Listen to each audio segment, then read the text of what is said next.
संभाजी महाराजांची कीर्ती इतकी मोठी होती त्या काळात की संभाजी महाराजांवर सुद्धा ग्रंथ लिहिले. अरे वा. हा ते मी तुम्हाला सांगतो. आता आपल्याला राज्याभिषेकाला गागा भट्ट आले होते माहिती, तर त्या गागा भट्टांनी संभाजी महाराजांवर समयनय नावाचा ग्रंथ लिहिलाय. बर. राज्याभिषेकावेळी तो ग्रंथ लिहिताना गागा भट्ट असं म्हणतात की हा ग्रंथ मी संभाजी महाराजांच्या आनंदासाठी लिहिलाय. ते इतके हुशार आहे की त्यांची स्तुती करताना संस्कृत भाषाही फिकी पडेल असं गागा भट्ट म्हणतात.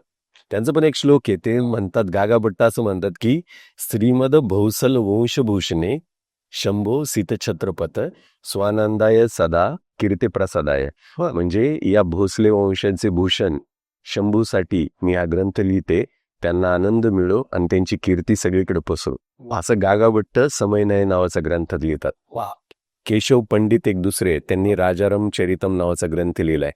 त्या राजाराम चरितम ग्रंथात संभाजी महाराजांचं वर्णन करताना ते त्यांना सकल शास्त्र विचारशील आणि धर्मज्ञ शास्त्र कोविन अशा पदव्या देतात. त्यांनीच संभाजी महाराजांना ज्वलंत तेजस म्हटलंय. म्हणजे किती सुंदर विशेषणं केशव पंडितांनी संभाजी महाराजांसाठी वापरली ती राजाराम चरितमध्ये. आणि याच केशव पंडितांनी संभाजी महाराजांवर धर्मकल्पकता नावाचा एक ग्रंथ लिहिलाय.